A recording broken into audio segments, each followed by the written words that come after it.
G'day mates, this is Hamaki and Lee, your Quantum Odyssey tour guide. Sorry about the missing videos from day 4, 5, and 6. We're now on day 7 and I have a special announcement for you.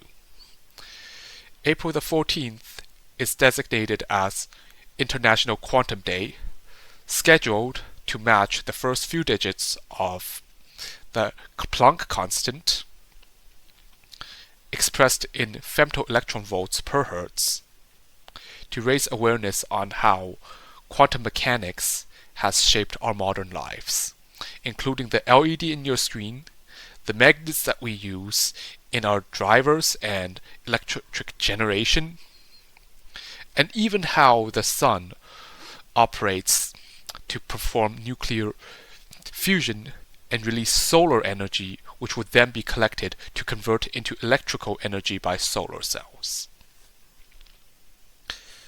It is much like how Pi Day is scheduled on March the 14th to commemorate pi, which is probably everyone's first irrational number, which is used to measure the area and circumference of a circle back in grade school, and coincidentally Albert Einstein, who has played a pivotal role in pioneering quantum mechanics, the other non-classical physics, which he's famous for relativity though. But this year is a particularly special International Quantum Day. 2025 is designated by UNESCO as the International Year of Quantum Science and Technology, to commemorate the 100th anniversary of the new quantum theory formulated by a trio of physicists using matrices to formulate the nature of quantum phenomena. UNESCO is a specialized agency dedicated to strengthening our shared humanity through the promotion of education, scientific and cultural knowledge, and effective cross-cultural communication. This year-long worldwide initiative will be observed throughout at all levels, aimed at increasing public awareness of the importance of quantum science and applications. The first statement, the tenet, says that no entity may own or claim ownership of quantum science. So if you are big tech and you have made a quantum breakthrough that could decode RSA, they will not own quantum computing as itself as an intellectual property. Quantum knowledge, it is knowledge that should be free to all. International Year of the Quantum should be used as a moment to share their insights with people less familiar with quantum, and express quantum in a higher level way, a more basic, intuitive way, which you might have seen in high school chemistry classes. It asks everyone to make an effort to reach people directly at different and throughout different cultural backgrounds to express their contributions and their thoughts with quantum and how quantum can be used to create further innovation and tackle once intractable problems, including applications with health and well-being, battling inequality, identifying and handling climate science issues like climate change and global warming, implementing scalable clean energy to replace non-renewable energy sources, which is also known to be environmentally unfriendly, and of course economic growth, with future quantum scalable science and information. We will introduce to the word quantum first. The word quantum actually dated way back, before quantum mechanics was even invented. In fact, it's just an ordinary Latin word for how much. How much. And if you are aspiring to become a lawyer, you will have heard of the word quantum every time. And quantum is actually something surprisingly common in like basic law. Like quantum just could mean like amount of damages to be paid. In fact, a sentencing in criminal law can be seen as a quantum, like the fine to be paid, or the amount of time to be served. Quantum.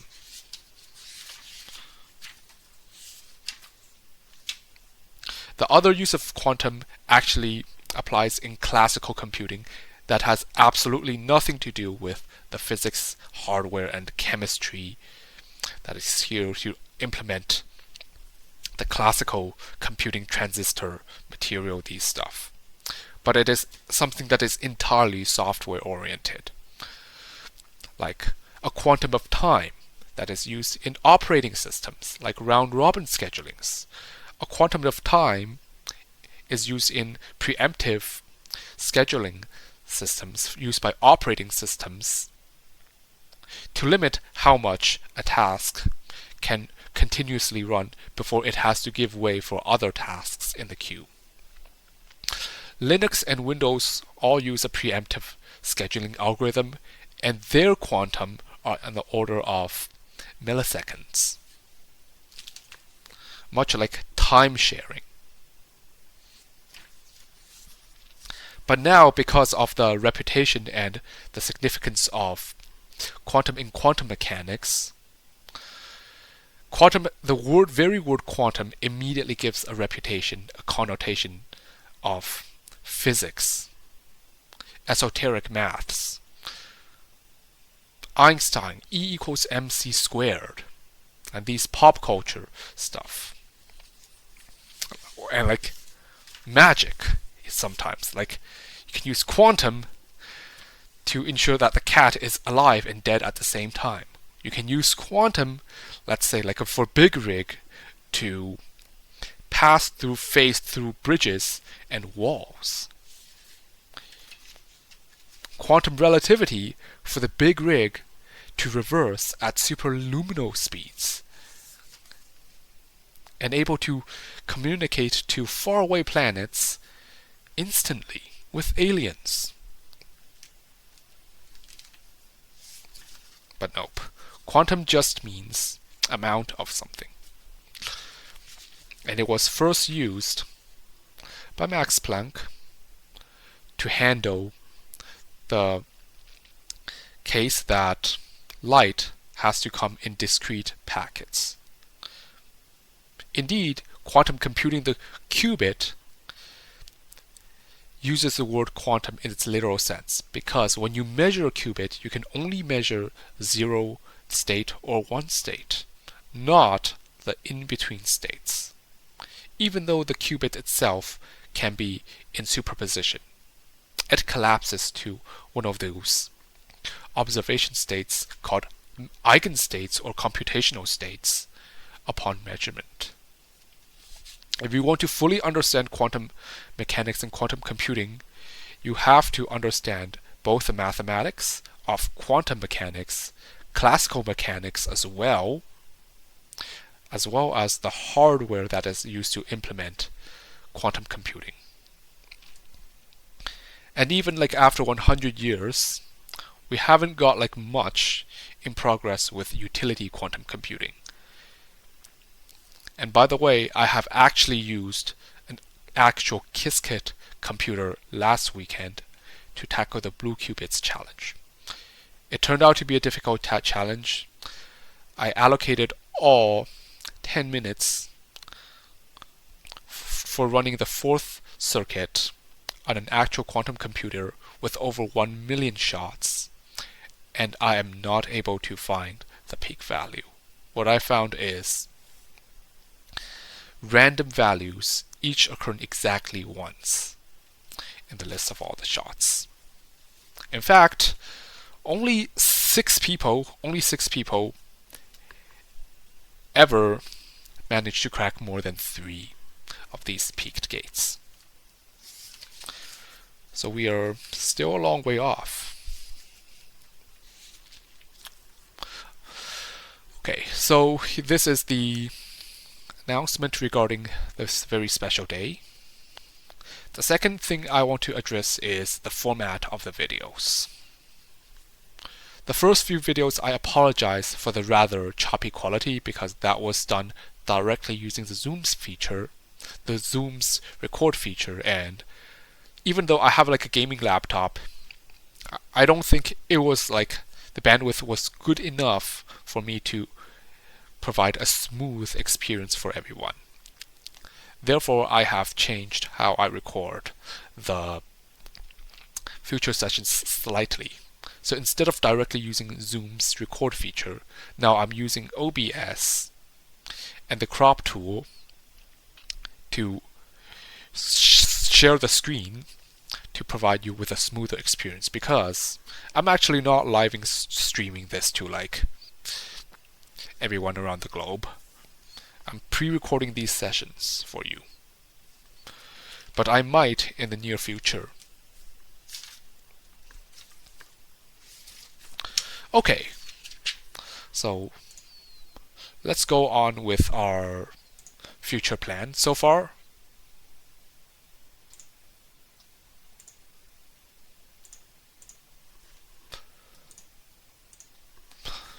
Okay.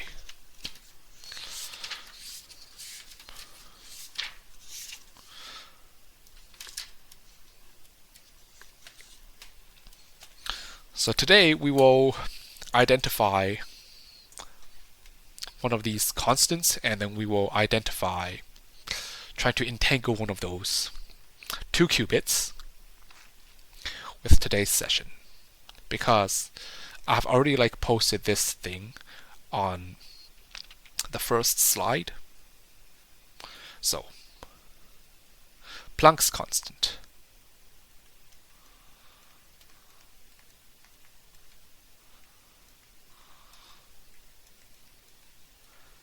Planck's constant is now defined to be an exact constant now. So Planck's constant, let's call this H. H is defined as 6.626 070 15 times 10 to the negative 34th joules per hertz.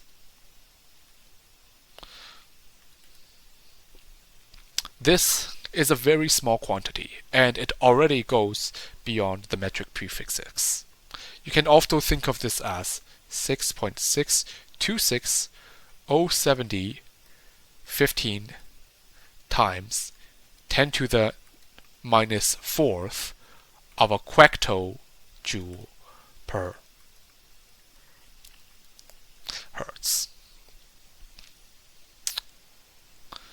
The other unit is called the reduced Planck constant, which is nothing more than the Planck constant divided by 2 pi. This reduced Planck constant is also called h bar. It is equal to 1.054 times 10 to the 4th quectojoules per hertz.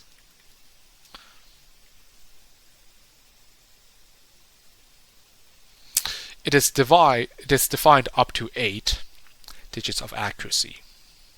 So that means to the every 1 in 100 million.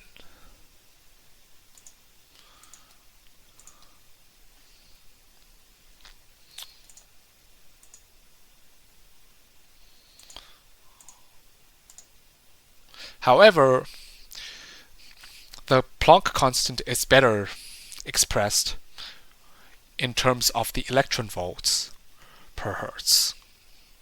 Namely, it is 4.135 times 10 to the 15th of an electron volts per hertz.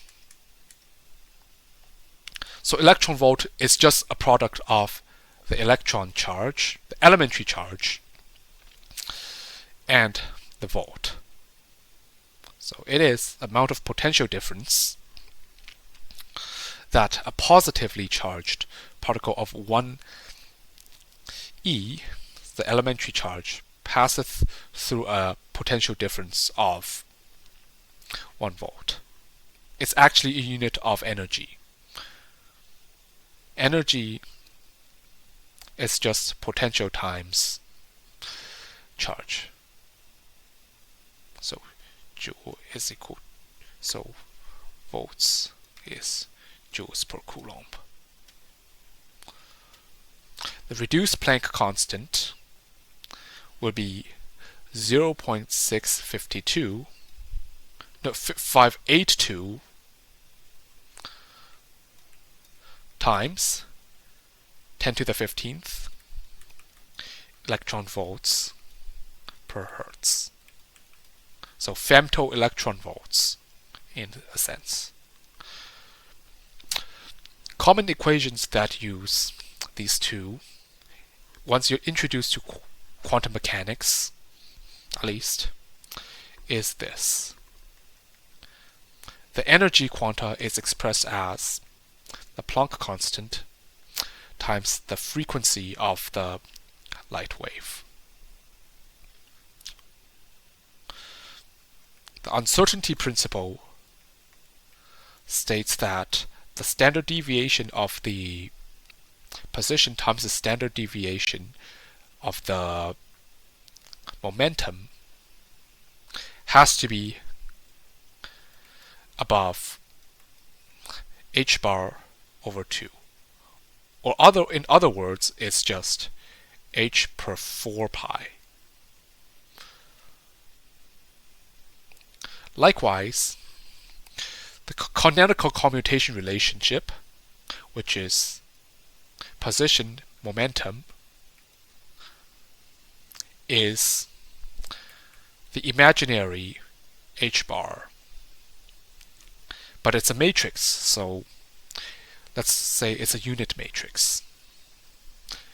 And of course, everyone knows the Schrodinger's equation, which is a differential equation which identifies the behavior of a wave function as it evolved through time. Namely, so Schrodinger's equation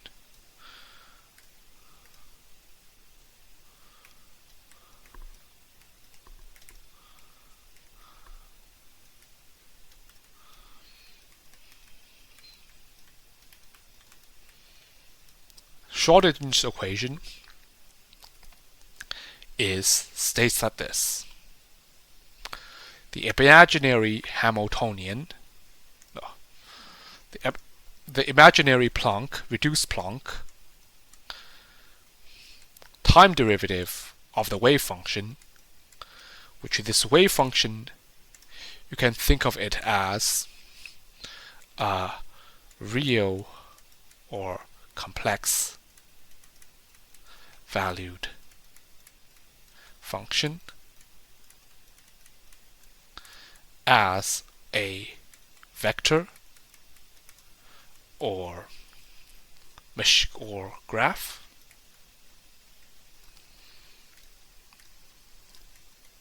is given by simply the function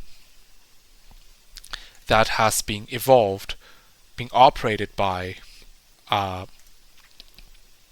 operator which satisfies some certain nice properties. Let's call this linearity and being Hermitian.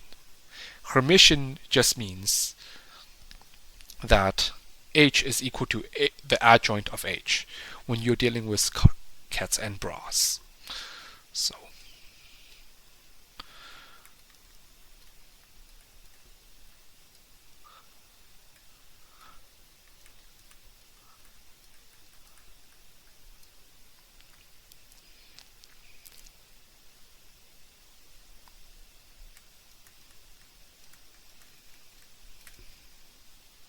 So it's ultimately a differential equation, and in one of the future sessions, we will tackle specifically on certain Schrodinger's equations after we have finished Quantum Odyssey.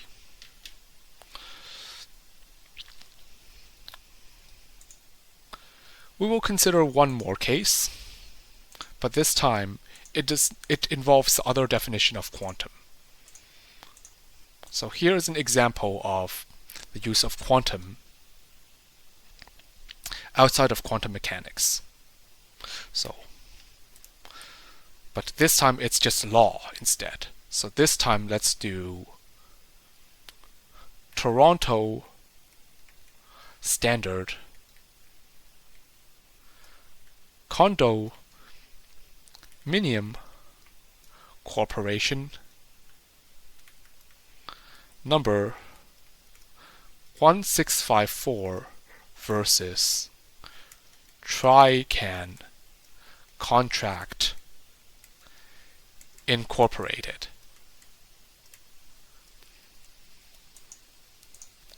So this is another example of the use of quantum, but this time it has absolutely nothing to do with physics or science at all. Basically, it states that, first,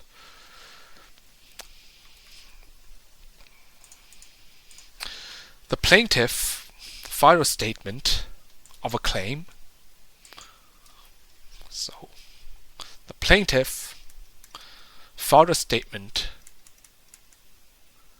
of claim on 2021, April the 27th. And it seeks remedies arising from a conspiracy by the defendants and unnamed co-conspirators, contrary to Part 6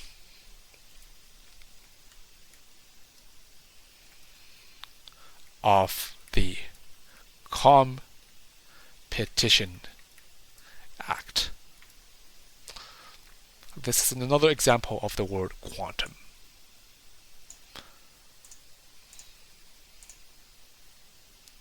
So basically, what they did is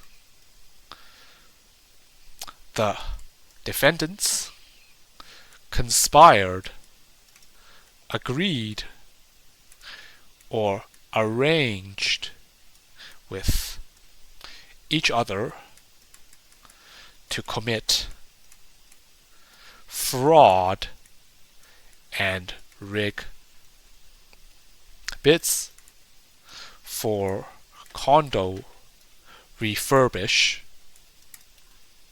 services in the Greater Toronto Area. So that's against the Competition Act. Starting as early since 2006, the plaintiff claims damages or compensation not exceeding $50 million for loss or damage suffered as a result of the alleged conduct, together with associated other relief. They are looking for a quantum of relief. So what they're looking is this. Plaintiff wants a quantum of relief of $50 million Canadian dollars. That's a Canadian thing. Suffered as a result of alleged conduct together with other relief. So what they did is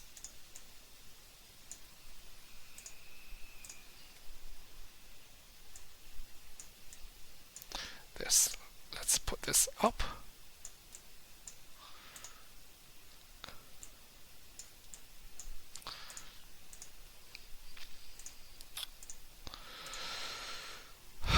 what they did is this. The co-counsel of plaintiff provided a supporting affidavit. So what happens is that it led to a financial quantum of 555,555 over there. And then like there's a guilty plea that's entered by the defendant. Interiors of the charge of this thing of the Ontario Superior Court of Justice, CPI Interiors, and the charge was that between like January the 1st of 2009 to the end of 2014, or around the GTA, CPI Interiors conspired with its competitors, which are named, other persons to fix the price and allocate customers for the supply of condo refurbishment systems. They have committed an indictable offense of conspiracy contrary to Section 45 of the Competition Act. CPL was fined approximately $762,000 and agreed to cooperate with the criminal prosecution. Other examples include like and then regarding the quantum of financial composition, yes, I'm not a lawyer, but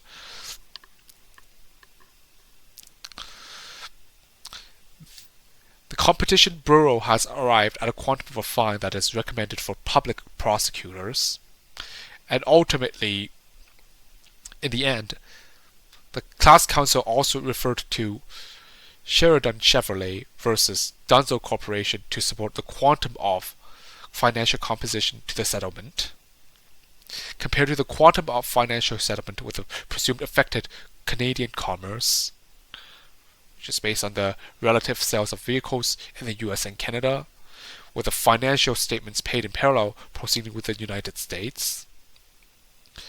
And also, they have submitted that no federal court settlement approval decision has considered the quantum of financial composition as a proportion of the affected value of commerce.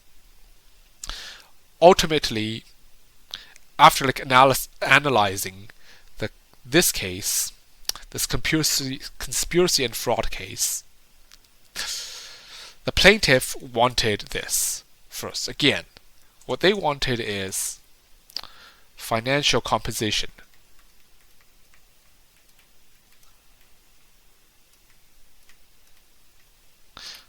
Information and cooperation.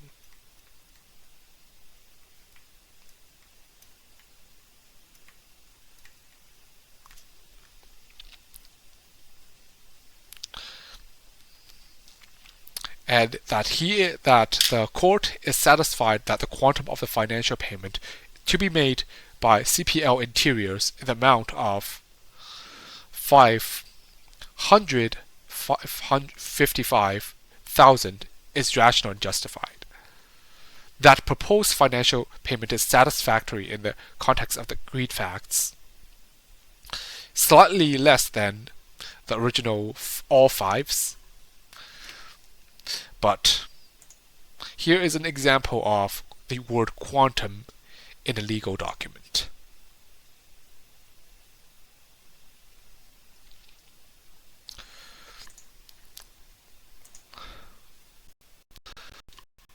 So here's my future plan with Quantum Odyssey so far. So future.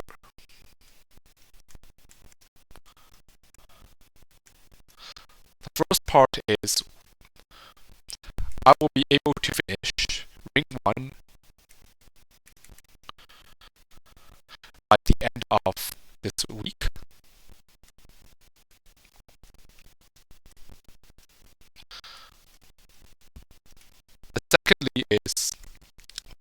diversion to quantum mechanics, QM, possibly even and its history during Good Friday, before we tackle on to Ring 2 starting next week. Like and subscribe to my videos. It will be great if I can get the support, and especially on Patreon, because my Patreon has been quite barren. But the journey continues. Peace out.